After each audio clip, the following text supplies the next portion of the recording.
aí, gente, era nem só isso aqui. No episódio de hoje a gente vai falar sobre a controvérsia de Hilbert e Frege, né? Ou Frege e Hilbert, que é uma controvérsia com relação aos fundamentos da matemática, com relação à forma que nós deveríamos, né? Que, assim, a comunidade científica relacionada a esse tema no geral deveria definir os axiomas dela, né? E o cerne desse debate é da proposição de Hilbert, né? Com relação aos axiomas da matemática como sendo as definições, a base de como a gente pode descrever como a matemática funciona, as regras que constituem ela. E sem isso a gente não poderia criar um modelo lógico para explicar ela de um ponto de vista mais cosmológico, né? Com a palavra cosmológico, eu quero dizer de uma forma geral, como a gente vê na teoria das categorias e também na álgebra abstrata, né? Na matemática abstrata em geral e na metamatemática, né? Que eu vou explicar também mais tarde. Então, a obra principal nesse tema foi em junho de 1899, né? Em Göttingen, que o Hilbert escreveu, né? Grundlagen der Geometry, ou Foundations of Geometry, né? Tem a versão em inglês, que é com esse título, né? Que eu vou usar aqui como base, porque o original foi em alemão, né? Em que ele descreve os principais, o principal ponto dessa tese dele, com relação a como a gente poderia, nesse caso ele foca somente na geometria, né? Como a gente poderia criar axiomas para definir o que a gente pode ou não fazer na geometria. Isso do ponto de vista da lógica proposicional, né? E com lógica proposicional, que é uma parte importante da matemática e da teoria dos sets, né? É uma forma de a gente definir como a gente consegue entender coisas macroscópicas na matemática, né? Então, primeiro vamos falar sobre essa tese, né? Então, ele coloca 5 axiomas que vão ser importantes para analisar a geometria, né? Os elementos principais da geometria, que ele chama de axioma da conexão. O segundo é o da ordem. O terceiro é o dos paralelos, ou de Euclides. O quarto de congruência. E o 5 da continuidade, que também é chamado de axioma de Arquimedes, né? E ele começa a definir o que cada um significa, né? Então ele diz que a gente tem um grupo 1, lembrando que tudo aplicado aqui para geometria somente. Então, dado um ponto A e B, é sempre possível determinar uma linha estreita, uma reta, né? A, que no caso AB vai ser igual a A, ou BA igual a A.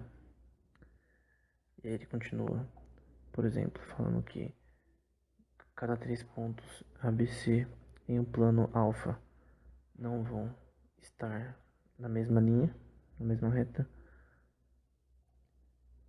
se dois planos alfa e beta têm um ponto A em comum, eles vão ter ao menos um segundo ponto B em comum, e assim sucessivamente, né? O teorema principal que ele define, por exemplo, duas linhas retas de um plano têm um ou nenhum ponto em comum. Simples. E dois planos não têm nenhum ponto em comum ou uma linha em comum, no caso. E assim ele continua. Eu não vou falar todos os possíveis imaginários, porque senão a gente ia ficar só falando sobre isso, né? Mas ele dá uma lista de teoremas relacionados a isso, do axioma da ordem, né? A sequência de pontos em um plano, em uma linha e em um espaço, né? Das coisas que ele fala, se A, B, C são pontos em uma linha estreita e B está entre A e C, então B também está entre C e A, né? No caso, entre o A e o C, né?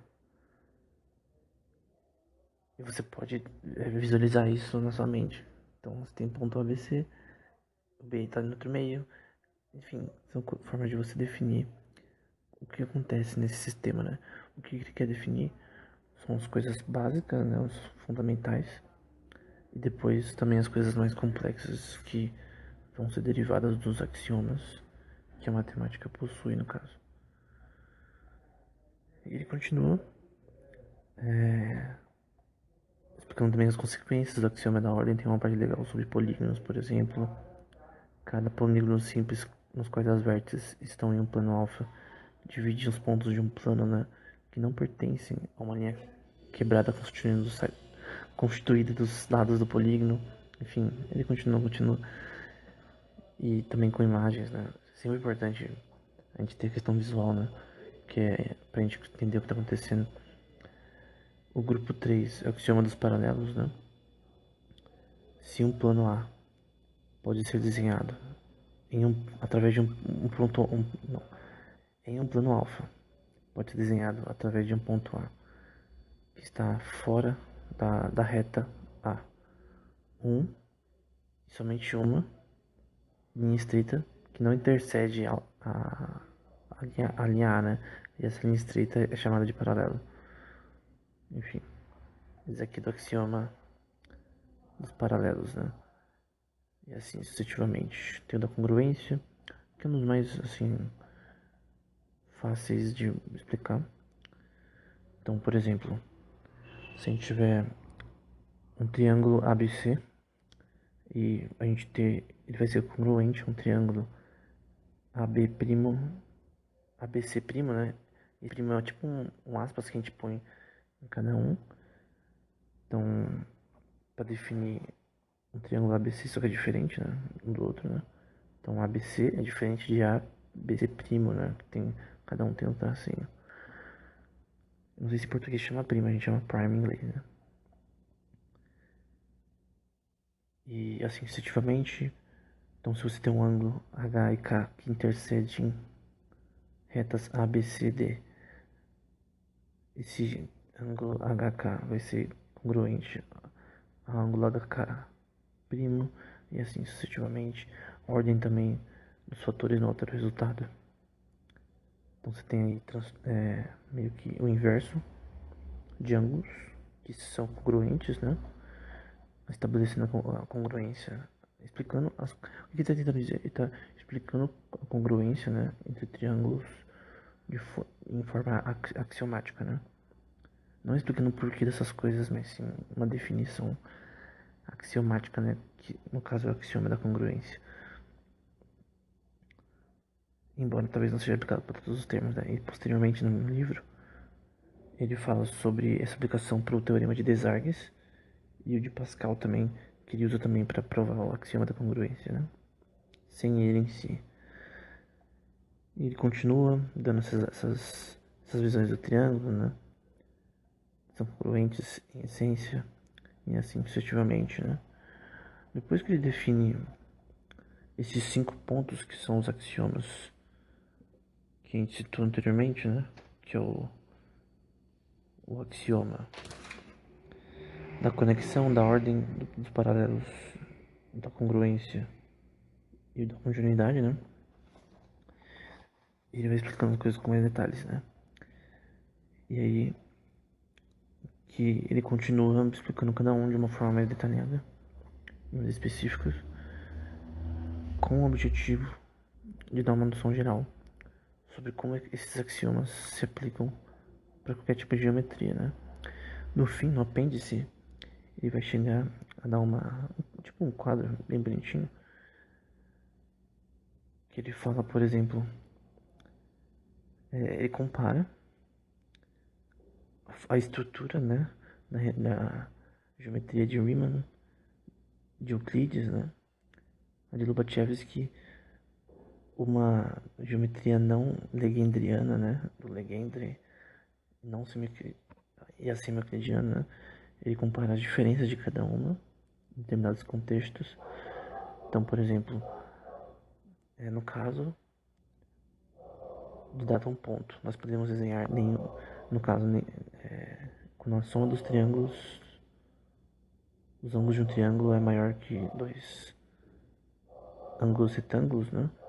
Quando é maior, né? A soma de um triângulo é maior que 180 graus. Aí ele vai definir, por exemplo, nenhuma paralela para uma linha estreita vai ser geometria de Riemann. Nesse caso também que os triângulos são maiores que 130 graus. No caso, para uma paralela e uma linha estreita vai ser impossível. Enfim, do que pode ou não pode ser feito em determinado tipo de geometria, regras que não se aplicam. Aí você poderia definir isso, né? Na geometria de Riemann é assim, na de Euclides é assim, na de Lobachevsky hiperbólica é assim, e assim sucessivamente, né? Embora hoje em dia a gente associa muito a geometria de Lobachevsky com a de Riemann, né? A gente não usa mais o termo geometria de Lobachevsky normalmente. É mais geometria de Riemann ou geometria não euclidiana direto, né? Que aí a gente já sabe que tem a ver com Lobachevsky ou com Boolay, né? Pra quem não sabe, vê o episódio sobre isso, né? Sobre o nascimento da geometria não euclidiana. Mas basicamente o objetivo dele nesse livro foi explicar, no geral, como os axiomas da matemática são úteis para definir coisas na matemática, para definir como ela funciona. E o objetivo dele principal posteriormente, principalmente no 1925, foi criar um programa que mostraria não só que a matemática é consistente, mas que os axiomas delas são consistentes, né?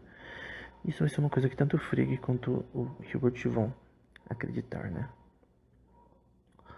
Então como que começa a treta? A treta começa quando o Frege, né, ele começa a ver as opiniões de Hilbert nesse tema. Na literatura parece que o Frege era bem rigoroso, né? Os caras falam, né, que ele é bem mais rigoroso que o Hilbert no ponto de vista matemático nesse contexto. Ele queria ser mais rigoroso, né? Então essa ideia da abstração que Hilbert queria, né? De você criar conceitos axiomáticos como o axioma da conexão ou da congruência e aplicar para geometria é algo muito solto. O que significa que é solto? Dependendo da forma que a pessoa constrói esses axiomas, pode estar errado e alguém pode simplesmente dizer, talvez não conseguir nem provar que está errado, né? Porque são coisas tão conceptuais, né? Que é uma coisa importante na matemática moderna, né? A gente definir coisas de uma forma abstrata. A matemática é abstrata. É uma coisa super importante para a matemática moderna, né?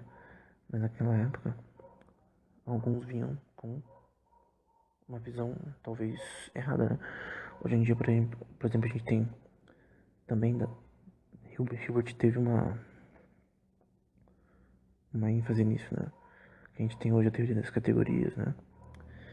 O que é a teoria das categorias? Ela é relacionada a categorizar áreas da matemática, né? Então, geometria, topologia, euclidiano ou não, sistemas algébricos, grupos, enfim, e suas representações algébricas, por exemplo. E no geral, uma forma de ter uma noção, que nem eu disse antes, né, macroscópica, de como a matemática funciona, né?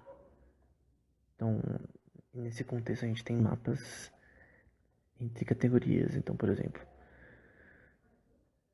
tem a categoria chamada set, top, htop, vec, que são vetores, diff, que são topologias diferenciais. Tem a PORD, set, lat, bool, moon, que são monóides e morfismos. ABGRP, que são grupos abelianos, né? Que são comutativos, né? A vezes B igual a B vezes A. GRP, que são grupos. Rings, que são anéis. Fields, que são campos. Que podem ter vetores, podem ter N coisas. Então, são formas de categorizar áreas da matemática, né? Então, tem um que é da álgebra linear, um que é de topologia, um que é de topologia diferencial, um que é sobre set theory, né? Teoria dos sets, um que é relacionado a funções contínuas em estruturas topológicas.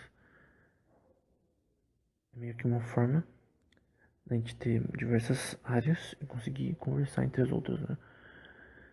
E nesse contexto da teoria das categorias, a gente tem uma coisa chamada functor, que é um mapa entre categorias. Então, por exemplo, um mapa entre topologia e álgebra, por exemplo. Você consegue com um functor, ele vê relações entre as duas. Pode ser homeomórfica ou não. Quando ela é homeomórfica, quer dizer que ela é igual, né, entre aspas.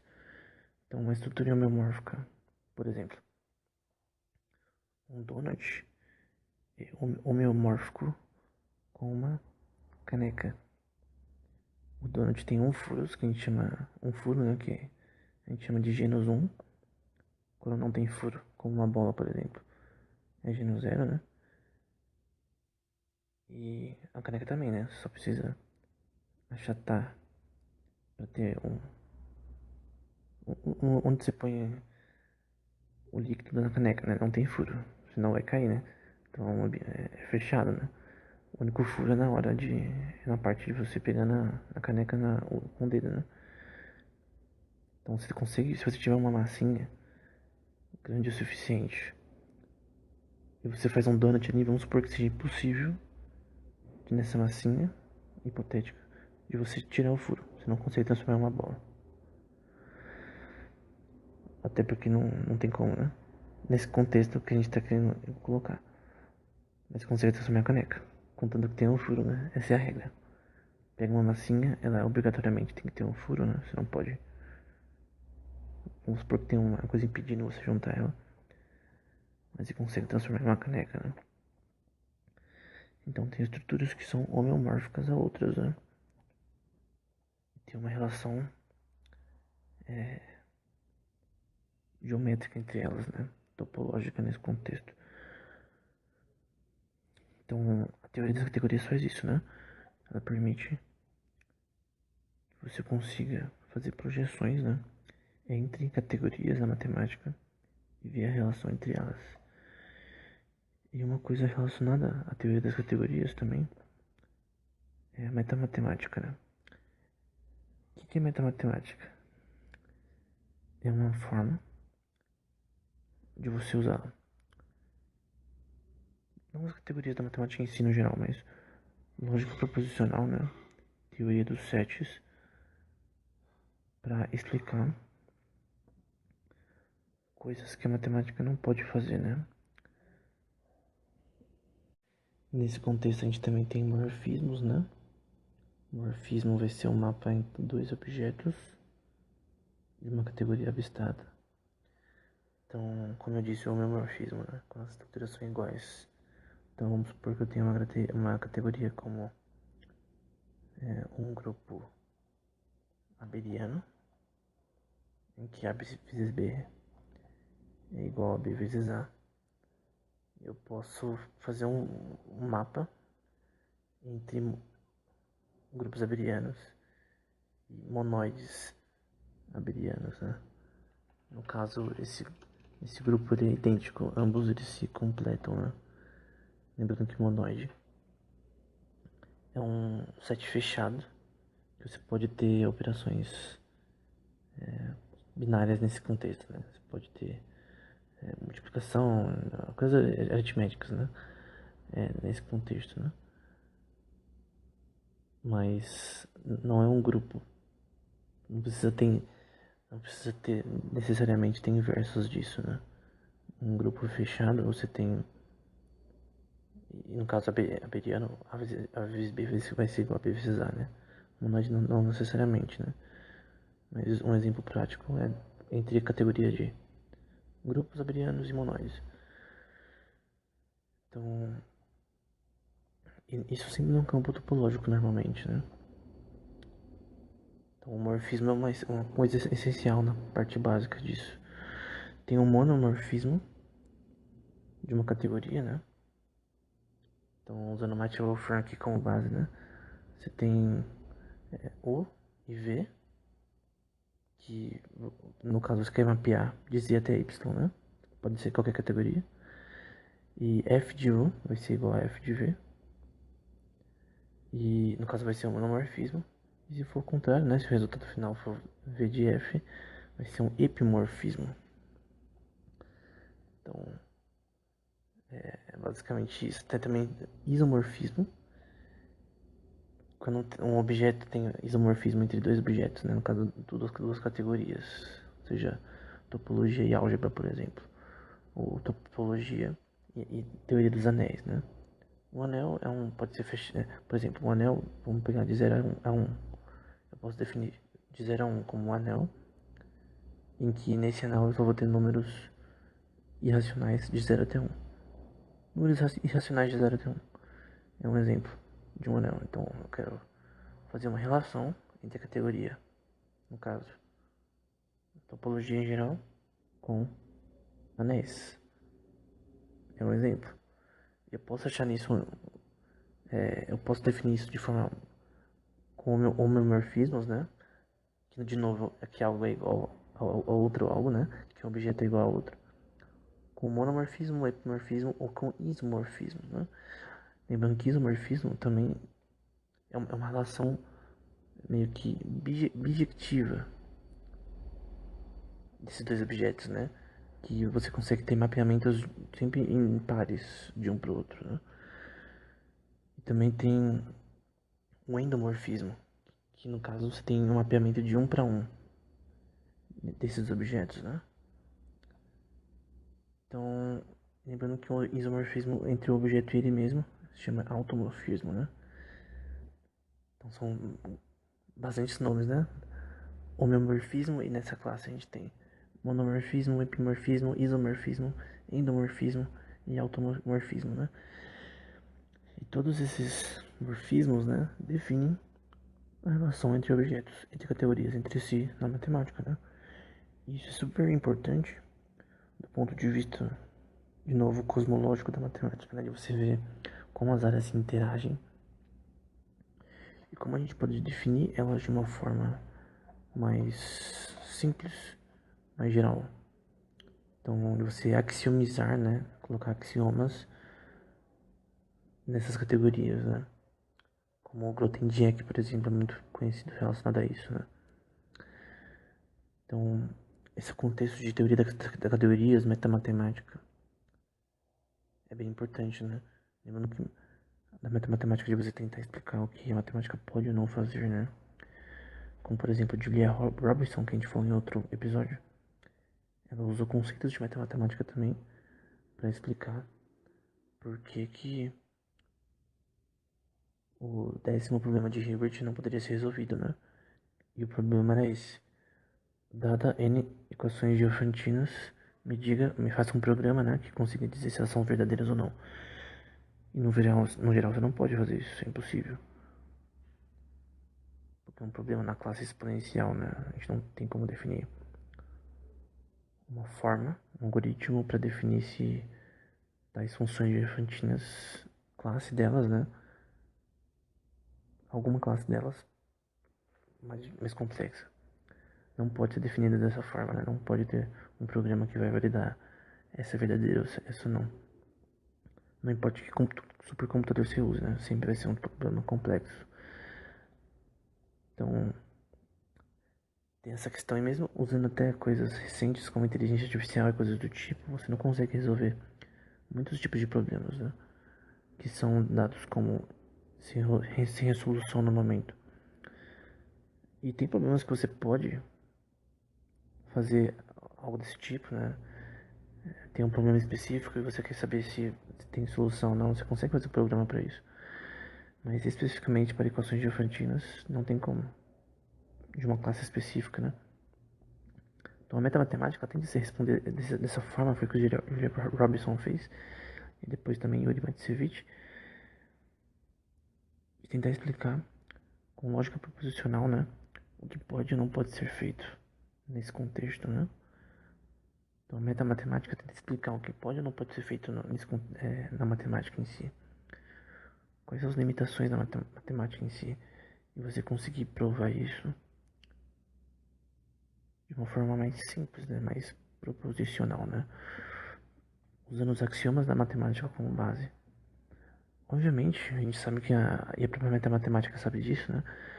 O teorema de Gödel, que é um tema extremamente importante para a matemática, que mostra que, primeiro, todos os modelos matemáticos de axiomas e tal são inconsistentes e que eles mesmos por si só não podem se provar consistentes. Ou seja, no geral você pode provar coisas na matemática, mas tem coisas que talvez não seja possível provar porque a matemática em si ela é inconsistente, né? Então você pode fazer afirmações falsas ou verdadeiras e não conseguir provar se ela é verdadeira ou falsa, dependendo do contexto que você quer inserir esse sistema, né? Então, você pode cometer erros. Eu creio, até do ponto de vista da matemática, né? Por exemplo, que o teorema de Birkhoff, né? O teorema ergódico. Eu até falei isso num post do Instagram recentemente. É uma teoria idiota.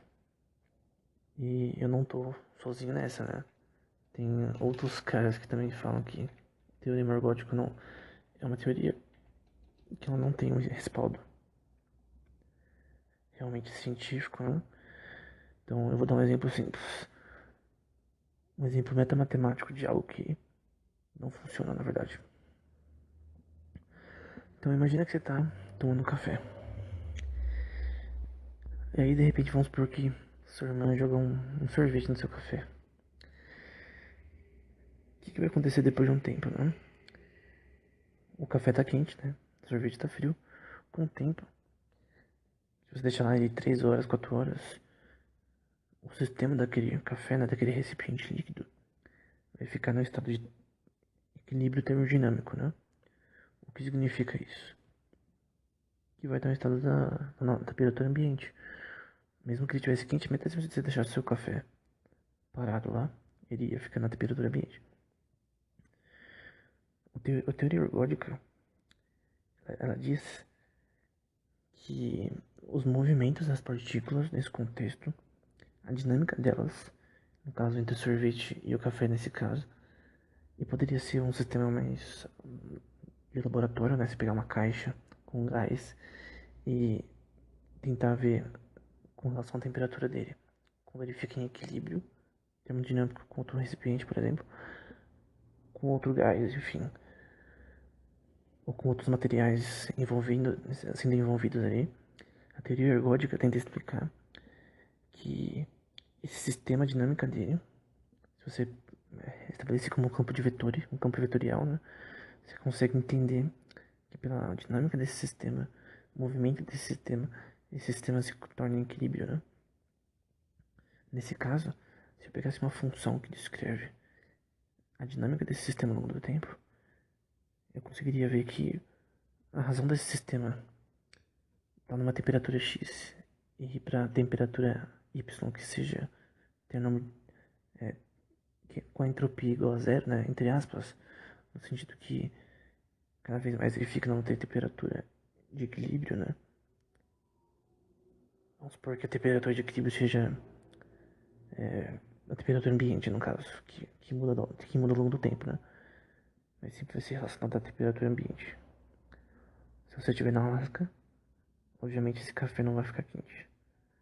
E se você estiver no deserto do Saara, 10 horas da manhã, a temperatura do café não vai ficar fria, né? Porque a temperatura ambiente é diferente.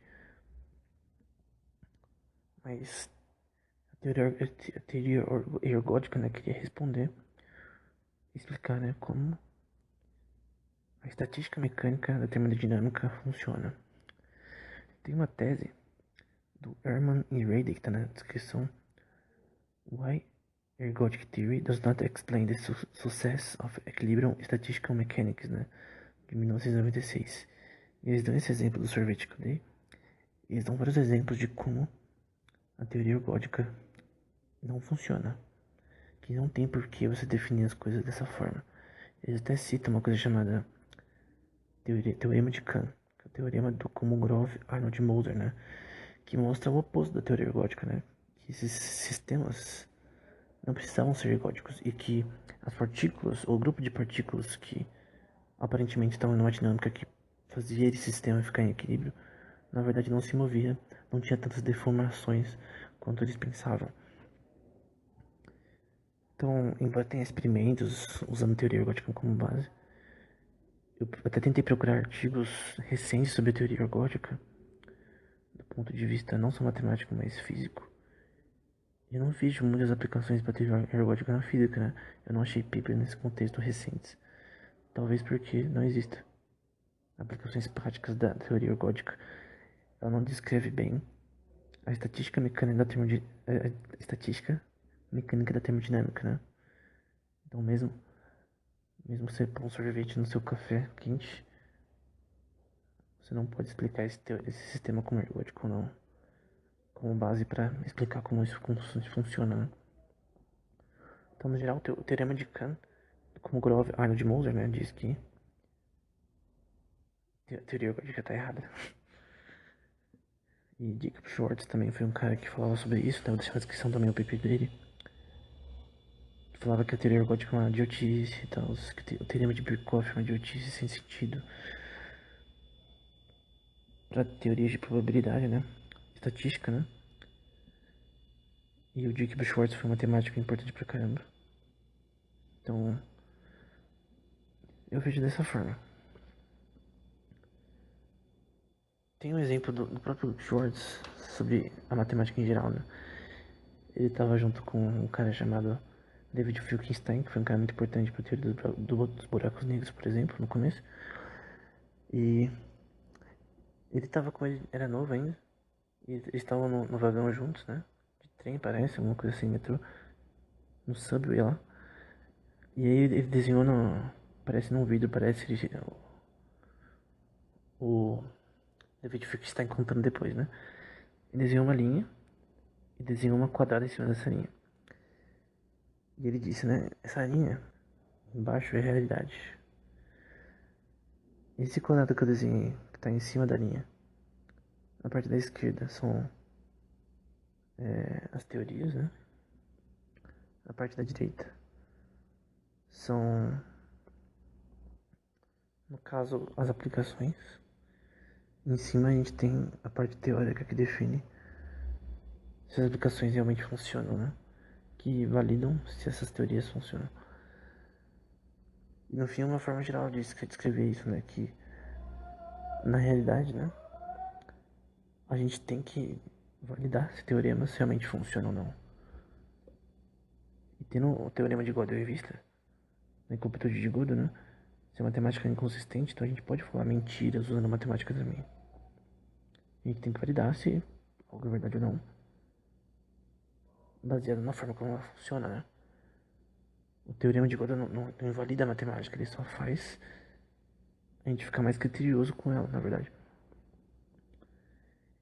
Que eu creio que esse debate entre o Hilbert e o Frege mostram, né?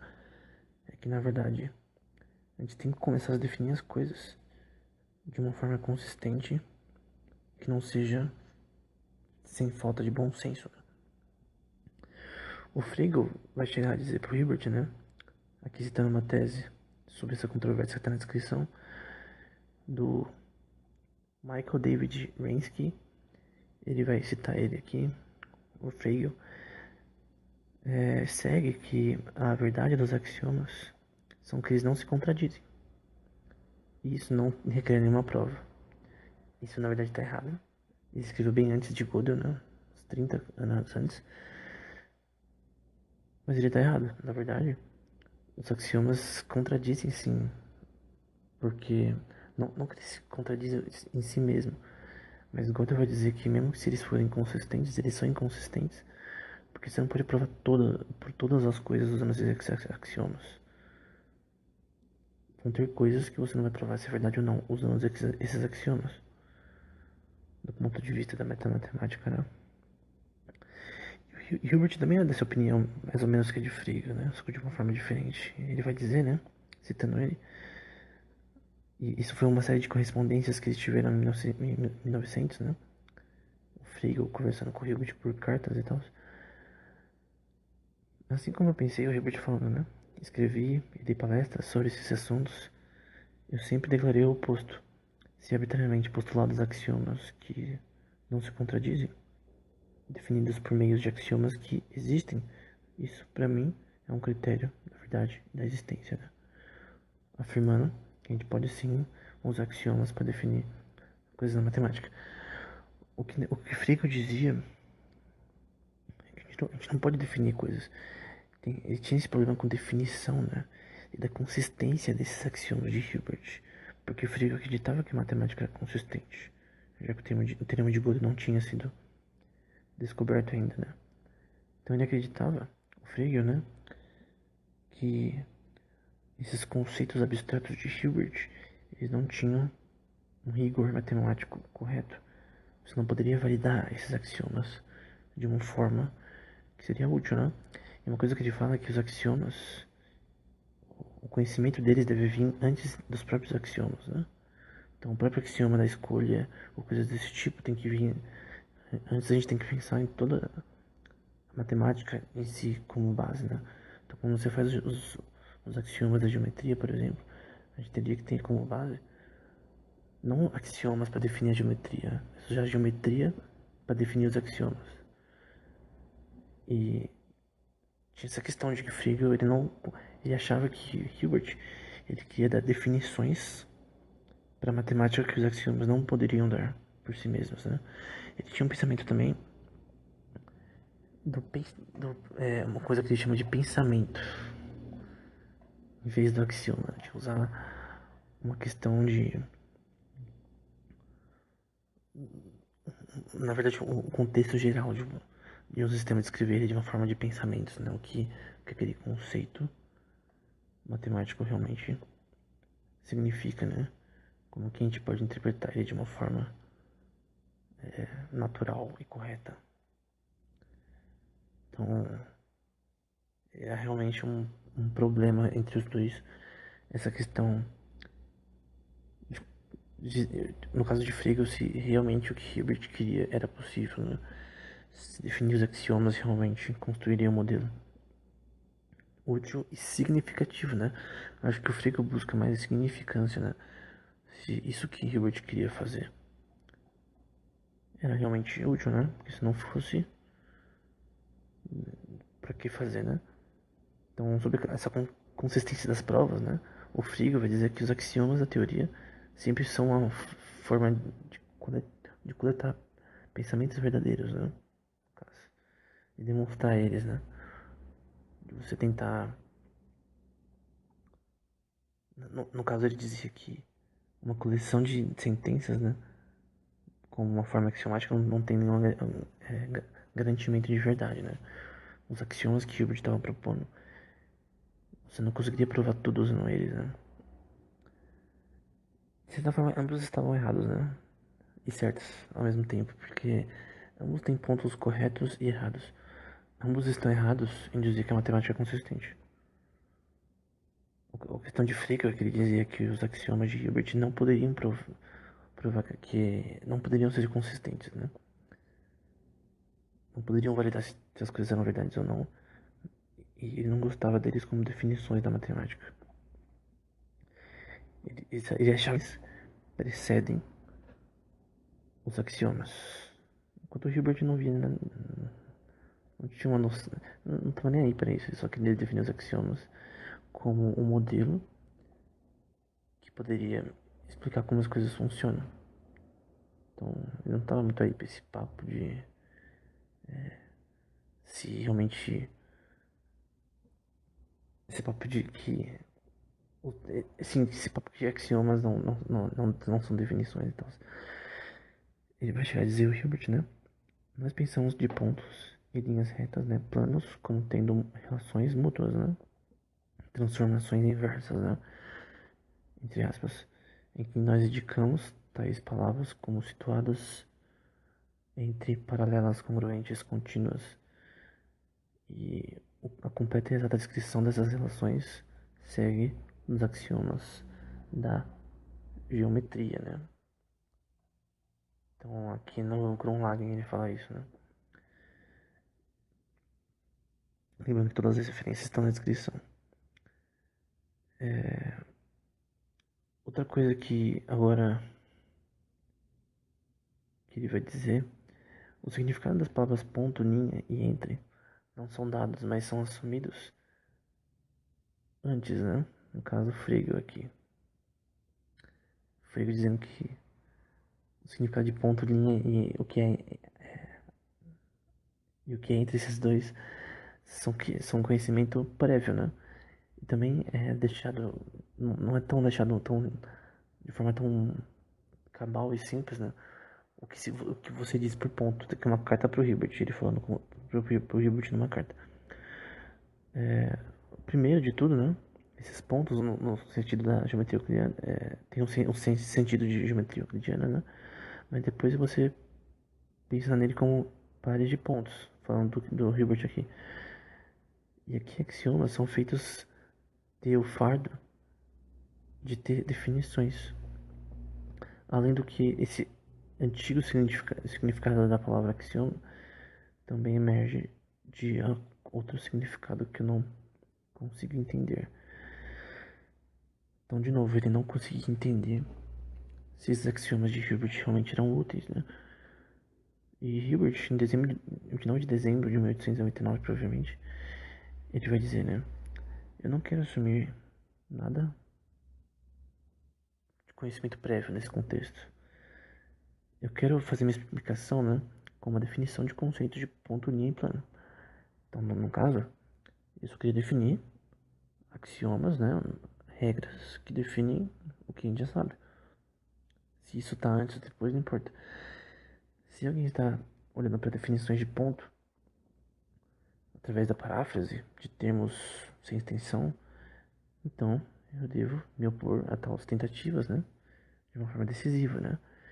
Então, ele está aqui no caso defendendo que a matemática tem que ser rigorosa, né, e que esses conceitos abstratos devem ser rigorosos também, né. Então,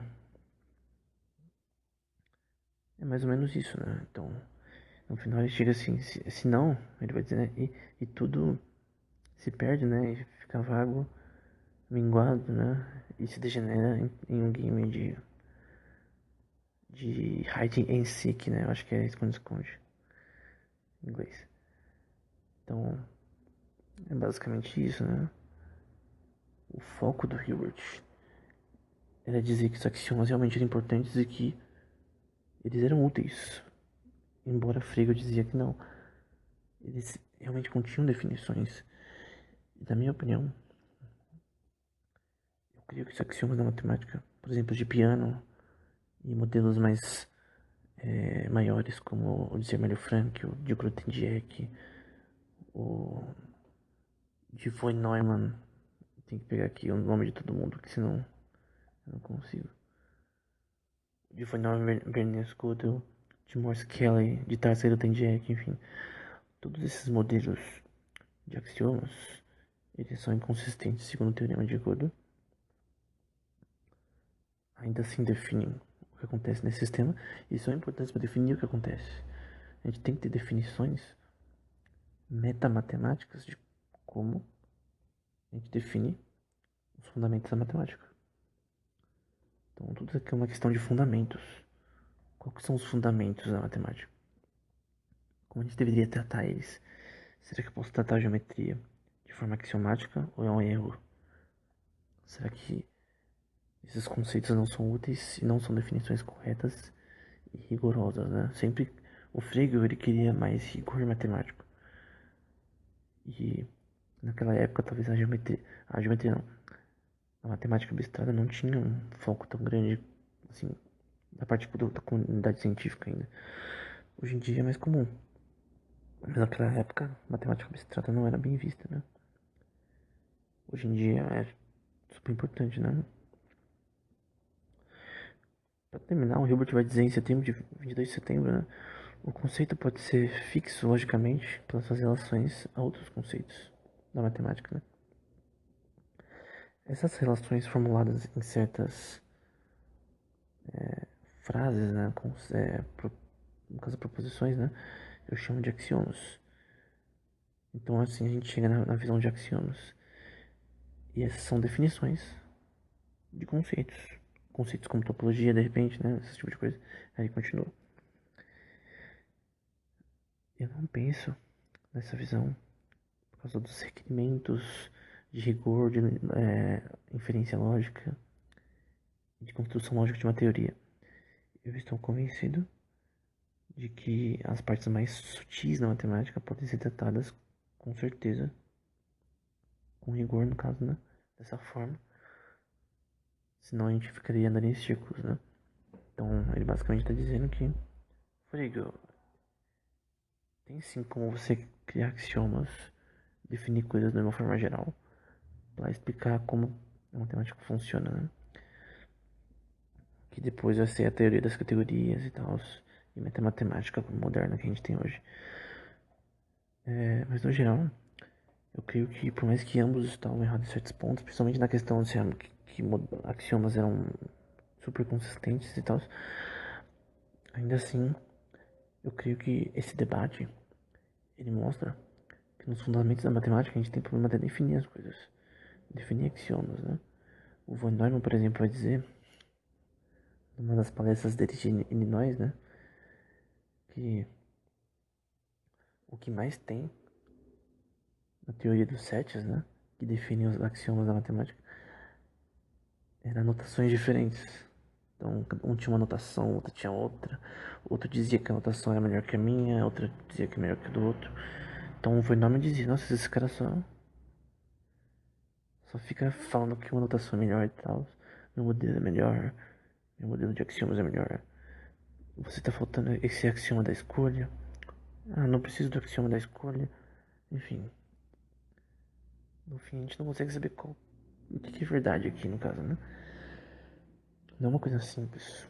Porque quando você transforma a matemática em conceitos abstratos gerais, fica difícil de definir rigor. Mas no geral eu creio que a matemática moderna precisa da matemática, precisa de axiomas. Ambos estavam na direção certa. E esse debate, por mais que não tenha uma grande repercussão na mídia ou na história, é um dos mais importantes nos fundamentos da matemática, né? Embora em si eles não são, é mais do ponto de vista filosófico, né? Mas aí você pensa, né? Assim, do ponto de vista moderno da matemática, será que ter coisas como functors na teoria das categorias metamatemáticas são úteis ou são inúteis? É uma coisa para se pensar, né? Será que é útil? Alguém que estuda metamatemática toda a vida e tem acha várias coisas nesse contexto. Será que é útil? Será que a pesquisa dele foi útil? Isso é uma coisa honesta de se pensar, né? Daí a gente vê, por exemplo, teoria ergódica, né? Se ela for realmente inútil, para que alguém vai pesquisar nesse tema? A não ser para por exemplo, o éter, que foi uma coisa que a gente sabe que na física que foi desprovada, né? A não ser que alguém fale sobre a história do éter, se alguém tentar provar agora o éter, não seria idiota você tentar provar o éter? Então, tem coisas que foram desprovadas que a gente não tem que provar. Tentar provar, porque já foi desprovado. Por exemplo, teorema dos vórtices de Descartes, por exemplo. Tentava definir como os planetas se moviam e tal. Que por muito tempo tinha um grupinho lá, na época de Newton, que era fãzaço do Descartes e tal, da teoria dos vórtices, e não queria citar a teoria da gravitação dele, não. Porque eles tinham tanto fanatismo pelo sistema de vórtices de Descartes, né? Que eles não queriam aceitar que alguém tinha uma ideia melhor. Então, eu creio que a teoria ergódica é um exemplo, na minha opinião, eu posso estar errado, né? De uma teoria que de certa forma, não tem tantas utilidades quanto do ponto de vista físico, pelo menos. Agora, no caso, eu creio que a metamatemática, a teoria dos sets, ela é essencial para a matemática em si. E sem ela, a gente não conseguiria definir como as coisas acontecem nesse contexto, né? Então, eu creio que elas são, sim, exemplos de teorias que são importantes para validar o que pode ou não pode ser feito na matemática. E como a gente deve definir os fundamentos dela, né? Então era isso. Demorou mais tempo do que eu pensei. Eu vou deixar tudo que eu falei na descrição, as referências. Então até o próximo episódio.